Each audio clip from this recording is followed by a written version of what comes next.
નમસ્કાર વિદ્યાર્થી મિત્રો, આપણે ગઈકાલે 1 થી 100 વચ્ચે આવતી અવિભાજ્ય સંખ્યાઓ જોઈ ગયા, પરંતુ હવે 1 થી 100 વચ્ચે આવતી આપણને અવિભાજ્ય સંખ્યા વિશે ખ્યાલ આવી ગયો, પરંતુ એને લગતા કેવા પ્રશ્નો પૂછાય છે એ આપણે જોયા છે. તો એનું એક્ઝામ્પલ પહેલું જોઈએ તો શું છે કે 20 અને 30 વચ્ચે કુલ કેટલી મિશ્ર સંખ્યાઓ છે. 20 અને 30 વચ્ચે કુલ કેટલી મિશ્ર સંખ્યાઓ છે તો જો પહેલું તો જો ખાસ આમાંથી પહેલું શું છે 20 અને 30. પછી શું આપ્યું છે વચ્ચે આપ્યું છે એટલે 20 અને 30 ને ગણવાના નથી હોતા. એટલે 20 અને 30 ને નથી ગણવાના હોતા. એ બંને વચ્ચે કઈ કઈ સંખ્યા આવે એ પહેલા જોઈએ. તો 20 અને 30 વચ્ચે કઈ કઈ સંખ્યા આવશે? 21 22 23 24 25 26 27 28 અને 29. જો આ બાજુ 20 નથી ગણવાના અને આ બાજુ 30 નથી ગણવાના. કેમ? તો કે વચ્ચે આપેલું છે એટલે આપણે 20 અને 30 ને ગણતરીમાં નહીં લેવાના. પછી કુલ કેવી કીધી છે? મિશ્ર સંખ્યા. મિશ્ર આપણે જોયું તો મિશ્ર કોનું બીજું નામ હતું? તો કે વિભાજ્ય સંખ્યાનું. વિભાજ્ય સંખ્યાનું નામ હતું. હવે જોવો જોઈએ, હવે આમાંથી આપણે શું કરવાનું? તો 20 અને 30 વચ્ચેની સંખ્યા આપણે જોઈ લીધી છે. હવે કેવી ગોતવાની છે? મિશ્ર સંખ્યા એટલે કે વિભાજ્ય સંખ્યા. તો આમાં શું કરાય? આપણે અવિભાજ્ય સંખ્યા જે હોય એને કાઢી નાખીએ. 20 અને 30 વચ્ચે જે સંખ્યા અવિભાજ્ય સંખ્યા હોય એને કાઢી નાખીએ. તો જોજો આમાંથી જો 21 છે કેવી છે? મિશ્ર સંખ્યા એટલે કે વિભાજ્ય સંખ્યા. જો એના ભાગ પડે 7 તેરી 21 પડે ને એટલે કેમાં ગણાશે? વિભાજ્યમાં. પછી 22 તો 22 જોજો 11 દુ 22 વિભાજ્યમાં આવશે. પછી 23 શેમાં છે? અવિભાજ્યમાં. 23 અવિભાજ્યમાં છે એટલે એ સંખ્યાને ગણવાની રહેશે નહીં. 23 કેવી ગણાશે? અવિભાજ્ય એટલે એને કાઢી નાખો. પછી 24 જોજો 6 24. પછી 25 25 26 13 દુ 26 27 જોજો 9 તેરી 27. પછી 28 14 દુ 28 29 જો 29 કોઈના ઘડિયામાં આવે છે ના 29 એક પણ ઘડિયામાં આવતા નથી તો આપણે એના એક પણ સરખા ભાગ પાડી શકીએ નહીં. ખાલી 29 એક 29 જ થાય. તો આ જો 29 છે પણ કેવી થશે? અવિભાજ્ય સંખ્યા. જો 23 અને 29 બંને અવિભાજ્ય સંખ્યા થઈ. આપણે કેવી જોઈએ છે? ખાલી વિભાજ્ય સંખ્યા જોઈએ. 23 અને 29 ને કાઢી નાખીએ. 23 અને 29 કાઢી નાખીએ. હવે જોજો આપણી આગળ જેટલી સંખ્યા બેઠી છે બધાના ભાગ પડતા હશે. પડે છે ને? જો આપણે બધાના ભાગ જો 21 તો એના 7 તેરી 21 એટલે ભાગ પડતા હોય એટલે કે જોજો વિભાજ્ય સંખ્યામાં 7 તેરી 21 એટલે જોજો 3 ના જૂથ બનાવો. તમે 3 ના જૂથ બનાવો તેવા 7 જૂથ બનાવી શકો, અથવા તો તમે 7 ના જૂથ બનાવો તો તમે એને 3 સરખા જૂથ બનાવી શકો કે એવી રીતે આપણે એની વ્યાખ્યા છે કે સરખા ભાગ પાડી શકવા જોઈએ. તો 7 ને સરખા 3 ભાગ પાડી શકીએ અથવા તો 3 ના એવા 7 સરખા ભાગ પાડી શકીએ. એટલે સરખા ભાગ પાડી શકાય એટલા માટે એવી સંખ્યાને વિભાજ્ય સંખ્યા કહેવાય. તો હવે આપણે આગળ જે સંખ્યા બેઠી છે કેવી છે? વિભાજ્ય સંખ્યા. હવે જો 20 થી 30 વચ્ચે પહેલા આપણે સંખ્યા લખી નાખી હતી. 20 અને 30 વચ્ચે કઈ સંખ્યા આવે એમાંથી આપણે શું કર્યું કે અવિભાજ્ય સંખ્યા હતી એ બધી કાઢી નાખી. તો હવે જે બચી કેવી હશે? વિભાજ્ય સંખ્યા. હવે એને શું પૂછ્યું? કુલ કેટલી સંખ્યા છે? તો ગણતરી કરી લેજો કેટલી સંખ્યા છે? 1 2 3 4 5 6 અને 7. કેટલી સંખ્યા છે આપણી પાસે? 7 સંખ્યા છે. તો આપણો જવાબ શું આવશે? 7. જો ખાસ કરીને ધ્યાન રાખવાનું આપણને વચ્ચે એમ પૂછ્યું છે. જો તમે વચ્ચે તમે 20 અને 30 ને ગણી લો, માની લો કે અહીંયા તમે 20 ગણી લો અને અહીંયા 30 ગણી લો તો જો તમારો જવાબ બદલાઈ જશે ને. જો એક બાજુ 20 અને 30 બંને ગણી લો તો 20 અને 20 છે વિભાજ્ય છે, 30 પણ વિભાજ્ય છે. તો આમાં ગણતરીમાં તમે લઈ લેશો તો જો કેટલી થઈ જશે? 1 2 3 4 5 6 7 8 અને 9. બે સંખ્યા વધી ગઈ તો તમારી પાસે એવો પણ ઓપ્શન હશે સામે 9. એટલે ખાસ કરીને ધ્યાન રાખવાનું વચ્ચે આપ્યું છે એટલે 20 અને 30 ને ગણવાના નથી. હવે જો એના પછીનો પ્રશ્ન કે 11 થી 19 સુધીમાં મૂળ સંખ્યાઓ કેટલી? 11 થી 19 સુધીની સંખ્યા. તો પહેલા આપણે 11 થી 19 સુધીની સંખ્યા લખી નાખીએ કે 11 થી 19 સુધી કઈ કઈ સંખ્યા આવે. તો જોજો 11 12 13 14 15 16 17 18 અને 19. 11 થી 19 સુધીમાં આવશે. હવે જોજો એની સુધીમાં પછી કેવી કીધી છે? મૂળનું બીજું નામ શું છે? અવિભાજ્ય સંખ્યા છે કે નહીં? અવિભાજ્ય સંખ્યા. તો હવે જો આમાં જે અવિભાજ્ય સંખ્યા હોય ને એ જ રાખવાની. આપણને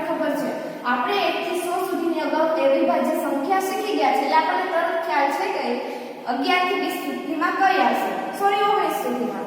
તો જો 11 શેમાં છે? 11 ને આપણે ભાગ પાડી શકીએ નહીં. 11 કેવી કહેવાશે? અવિભાજ્ય. મૂળનું બીજું નામ શું છે? અવિભાજ્ય.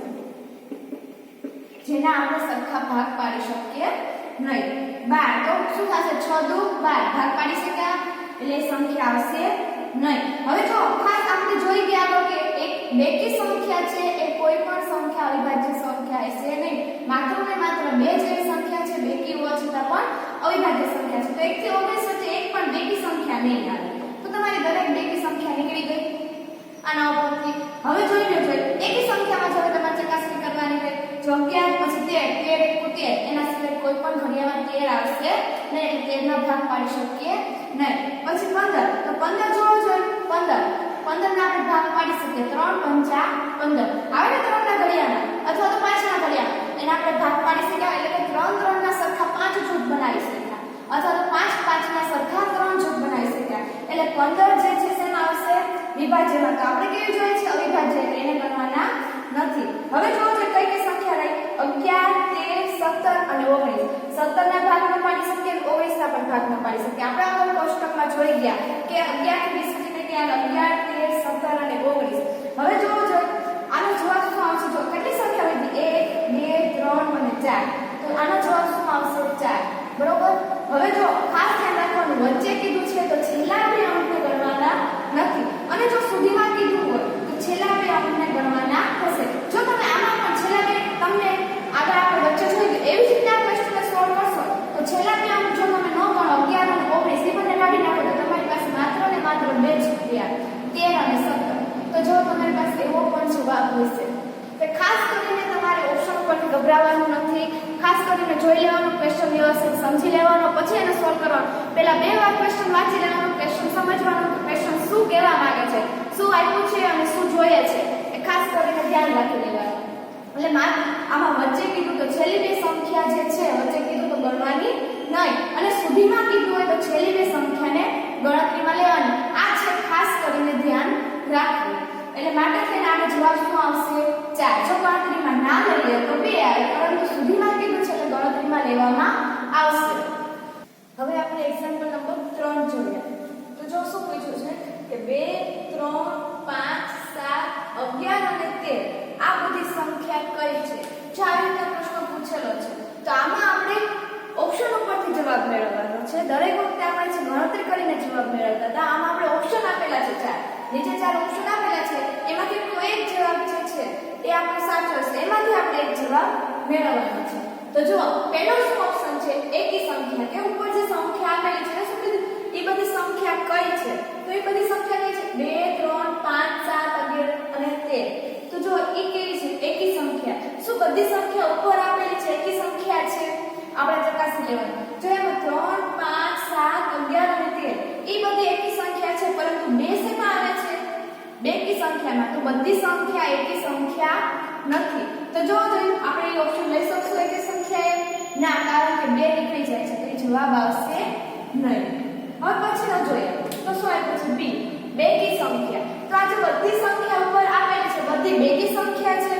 તો જો એમાં જો 2 છે બેકી છે 3 તો કે 3 એકી છે 5 એકી છે. તો જો 3 5 7 11 અને 13 એ જો એ 5 સંખ્યા છે એકી સંખ્યા છે માત્ર 2 જ એક છે કેવી છે? બેકી સંખ્યા. તો ઉપરની બધી સંખ્યા બેકી સંખ્યા નથી. તો શું બેકી સંખ્યા જવાબ આવશે નહીં. હવે પછી જો વિભાજ્ય સંખ્યા. સી શું છે? વિભાજ્ય સંખ્યા. તો જો ઉપર આપેલી બધી સંખ્યા વિભાજ્ય સંખ્યા છે ચકાસણી કરો જોઈએ 2 3 5 7 11 અને 13 એ બધી સંખ્યા શેમાં આવે છે? અવિભાજ્યમાં.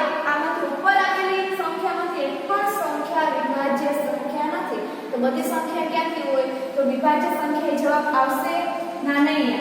તો હવે આપણે આગળ માત્ર ને માત્ર એક જ ઓપ્શન બેઠો છે કયો છે? અવિભાજ્ય સંખ્યા. અને છતાં પણ આપણે એમને ચેક કરી લઈએ કે ઉપર આપેલી દરેક સંખ્યા છે અવિભાજ્ય સંખ્યા છે.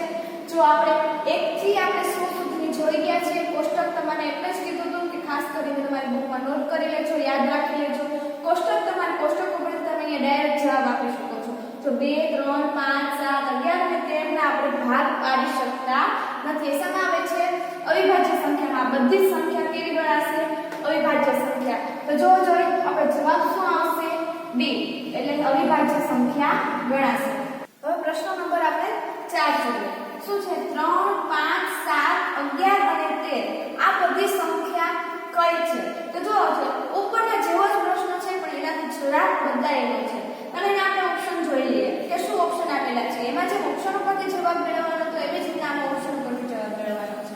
તો પહેલો શું આપેલો છે કે બેકી સંખ્યા. જો ઉપર આપેલી દરેક સંખ્યા બેકી સંખ્યા છે 3 5 7 11 અને 13 ના એક પણ બેકી સંખ્યા નથી. દરેક કેવી સંખ્યા છે? એકી સંખ્યા. માટે બેકી સંખ્યા જવાબ આવશે નહીં. પછી જો વિભાજ્ય સંખ્યા. વિભાજ્ય એટલે કે ભાગ પાડી શકો છો.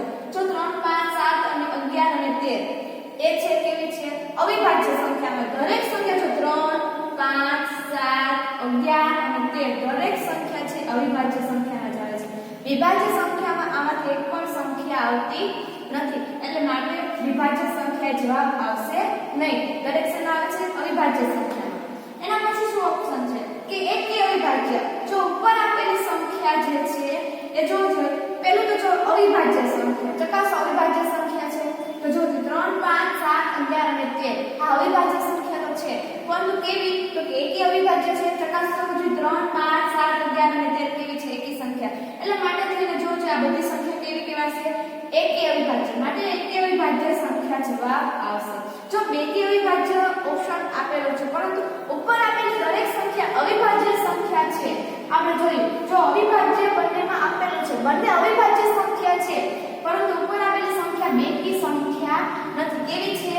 એકી સંખ્યા. માટે એનો જવાબ શું આવશે?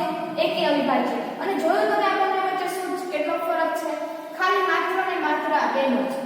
જો પ્રશ્ન ખાલી આ બે અંકને લીધે જવાબ પણ બદલાઈ જાય છે. બદલાઈ જાય છે કે નહીં? જો જવાબ બદલાઈ ગયો છે એ ખાસ ધ્યાન રાખો કે તમે ઝીણી પ્રશ્નોમાં કઈ રીતના ગોટાળે ચડાવે છે, તમને કઈ રીતના ફેરવીને પ્રશ્ન પૂછે છે એ જાણવું આપણે. એટલે માટે આમાં જો બે છે અવિભાજ્ય છે આમાં બે નથી આપેલા. જો બે આપ્યા હોત તો આપણે એકી અવિભાજ્ય જવાબ આવે નહીં. એક્ઝામ્પલ નંબર 5 શું છે? બે ક્રમિક અવિભાજ્ય સંખ્યાઓનો સરવાળો અવિભાજ્ય સંખ્યા જેટલો હોય તો તે જોડી હોય. જોડી એટલે જોડી હંમેશા બે ની પેરમાં હોય. જો એવું જ નથી કે હંમેશા બે ની પેરમાં હોય પણ એક ના હોય છે. જોડીમાં મિનિમમ બે હોય. હવે જો જોડી જો બધાય અંક નીચે એના ઓપ્શન આપેલા છે બધા અંક બબ્બે આપેલા છે એ બધી જોડી આપેલી છે. પછી સ્ટાર્ટિંગ થી ચાલુ કરો કે બે ક્રમિક અવિભાજ્ય. ક્રમિક એટલે એક પછી એક તરત આવતી સંખ્યા શું કહેવાય? ક્રમિક. હવે જો એક પછી બે જ આવે તો એ શું કહેવાય? ક્રમિક. બે પછી 3 આવે એને શું કહેવાય? ક્રમિક. પણ હવે જો ક્રમિક કીધી છે પણ જો કેવી કીધી છે? ક્રમિક અવિભાજ્ય સંખ્યા. એટલે જો એક અવિભાજ્ય સંખ્યા આવતી હોય એની પછીની જે અવિભાજ્ય સંખ્યા આવતી હોય એને શું કહેવાય? ક્રમિક અવિભાજ્ય સંખ્યા. તો હવે જો તમને ખ્યાલ હશે ક્રમિક અવિભાજ્ય તો એક તો જે છે વિશિષ્ટ છે. પછી જો બે છે એ અવિભાજ્ય છે. બે પછી કઈ આવે છે? 3. એ કેવી કહેવાશે? અવિભાજ્ય સંખ્યા. તો જો આ બંને કેવી 2 અને 3 બંને અવિભાજ્ય સંખ્યા છે. બે પછી તરત 3 આવે છે. આની કેવી કહેવાશે? ક્રમિક અવિભાજ્ય સંખ્યા. હવે પહેલા આપણે ઓપ્શન જોઈ લઈએ. પછી શું કીધું? ક્રમિક અવિભાજ્ય સંખ્યાઓનો સરવાળો અવિભાજ્ય સંખ્યા જેટલો. પહેલા આમાંથી જોઈ લઈએ બધી જોડી આપેલી છે જે ચારે ચાર એ બધી ક્રમિક અવિભાજ્ય છે એ ચકાસી લઈએ. તો પહેલી જોડી શું છે? 71 અને 13. 71 અને 13 જો 71 અને 13 બંને અવિભાજ્ય સંખ્યા છે બંને અવિભાજ્ય સંખ્યા છે પરંતુ બંને ક્રમિક છે ના ક્રમિક નથી. 71 પછી જે છે 13 ના આવે. 71 પછીની અવિભાજ્ય સંખ્યા કઈ છે? 73. 72 છે વિભાજ્ય પછી 73 જે છે એ કઈ છે? અવિભાજ્ય. તો 73 હોય તો આપણો જવાબ બને છે પણ 73 નથી. ક્રમિક અવિભાજ્ય સંખ્યા નથી એટલે આ ઓપ્શન અગાઉથી જ કેન્સલ થઈ ગયો. હવે જો એના પછીની સંખ્યા જો 61 અને 67. 61 અને 67 બંને ક્રમિક અવિભાજ્ય સંખ્યા છે. હા ક્રમિક અવિભાજ્ય સંખ્યા છે. 61 અને 67 વચ્ચે બંને વચ્ચેમાંથી હવે કોઈ પણ અવિભાજ્ય સંખ્યા આવે નહીં. 61 પછી કેટલા આવે? 62 એ વિભાજ્ય છે. 63 વિભાજ્ય, 64 વિભાજ્ય, 65 વિભાજ્ય, 66 વિભાજ્ય. હવે ડાયરેક્ટ કેટલા આવશે? 67 જે અવિભાજ્ય સંખ્યા છે. 61 પછીની અવિભાજ્ય સંખ્યા ડાયરેક્ટ કઈ આવે? 67. એટલે કેવી આ બંને કેવી કહેવાશે? ક્રમિક અવિભાજ્ય સંખ્યા કહેવાશે ને ક્રમિક અવિભાજ્ય સંખ્યા. હવે આગળ તમે જોજો બે આ ક્રમિક અવિભાજ્ય સંખ્યા કહેવાય. પછી શું કહેવાય? ક્રમિક અવિભાજ્ય સંખ્યાઓનો સરવાળો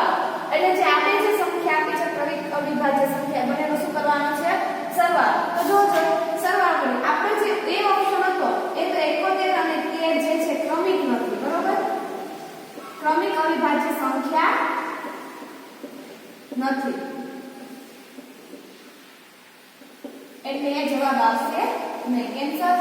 પછી બી શું છે તો તે 61 અને 67 છે.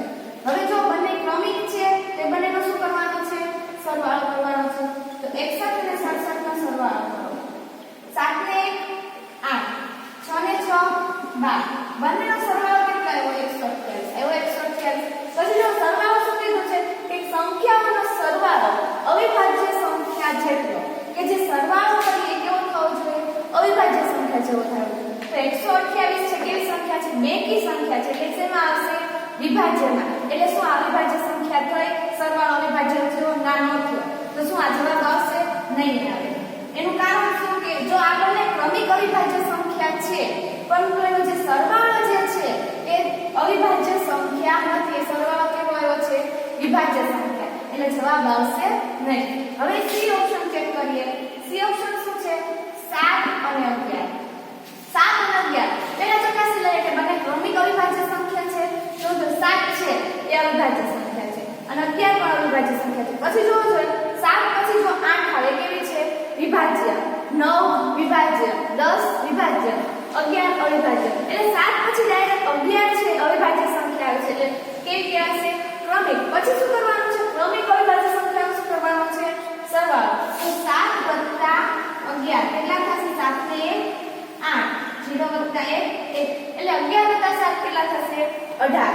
હવે જો 18 જે છે કેવી છે બેકી સંખ્યા. દરેક બેકી સંખ્યા કેવી છે વિભાજ્ય સંખ્યા અને આપણે કેવી જોઈએ છે અવિભાજ્ય સંખ્યા કે જે સરવાળો આવે અવિભાજ્ય હોવો છે પણ આપણને કેવો મળ્યો વિભાજ્ય મળે છે. તો આ જવાબ આવશે નહીં આવે વિભાજ્ય છે. એનું કારણ શું કે બે ક્રમિક અવિભાજ્ય સંખ્યા છે એ બંનેનો સરવાળો જે છે વિભાજ્ય મળે છે એટલે જવાબ ખોટો મળશે. પછી જોવો જોઈએ ડી ઓપ્શન ચેક કરો. 2 અને 3 જો 2 જે છે એ અવિભાજ્ય છે 3 જે છે એ પણ અવિભાજ્ય છે. હવે જો બંને ચકાસો ક્રમિક થાય કે નહીં ના 2 પછી ડાયરેક્ટ 3 આવે એટલે બંને ક્રમિક થાય. તો હવે જો 2 વત્તા બંનેનો શું કરવાનો સરવાળો કરો. 2 + 3 કેટલા થશે 5 થશે. હવે સરવાળો કેવો થવો જોઈએ કે અવિભાજ્ય સંખ્યા જેટલો. હવે જો આ જે સરવાળો કર્યો અવિભાજ્ય એટલે કે 5 જે છે અવિભાજ્ય છે. હા 5 શેમાં આવશે અવિભાજ્ય. એ 5 એટલે 5 એનાથી વધારે ભાગ પાડી શકાય નહીં એટલે 5 શેમાં આવે છે અવિભાજ્ય સંખ્યામાં. એટલે જવાબ આપણો શું આવશે ડી. કઈ રીતે જોવું જોઈએ 2 ક્રમિક અવિભાજ્ય 2 અને 3 બંને અવિભાજ્ય સંખ્યા છે ક્રમિક છે. હવે બે ક્રમિક સંખ્યા જે છે અવિભાજ્ય સંખ્યા એ બંનેનો શું કરવાનો સરવાળો કરીએ એનો જે જવાબ આવે કેવો હોવો જોઈએ અવિભાજ્ય. જે જવાબ આવે અવિભાજ્ય હોય તો આપણો જવાબ શું આવશે ડી. 2 અને 3 આ જોડી આવશે આપણો જવાબ. ખ્યાલ આવી ગયો વિદ્યાર્થી મિત્રો કે જો બે ક્રમિક અવિભાજ્ય સંખ્યા લે ખાલી ક્રમિક સંખ્યા નથી લેવાની. જો તો ક્રમિક એક તો પણ આ ન થાય કે 71 અને 13 એ ક્રમિક અવિભાજ્ય સંખ્યા નથી. ક્રમિક અવિભાજ્ય સંખ્યા હોવી જોઈએ. પછી બંને ક્રમિક અવિભાજ્ય સંખ્યાનો શું કરવાનો સરવાળો કરવાનો. સરવાળો કરીએ એ કેવો થવો જોઈએ સરવાળો કરીએ એનો જે જવાબ આવે એ અવિભાજ્ય સંખ્યા હોવો જોઈએ. જે જવાબ અવિભાજ્ય સંખ્યા મળશે એ જોડી આપણે શું થશે જવાબ થશે. એક્ઝામ્પલ જોઈએ જેમાં જોયું કે તમને રકમ આપેલી હોય કે આટલેથી આટલે સુધીમાં અવિભાજ્ય સંખ્યા કેટલી આવે અથવા તો વિભાજ્ય સંખ્યા કેટલી આવે.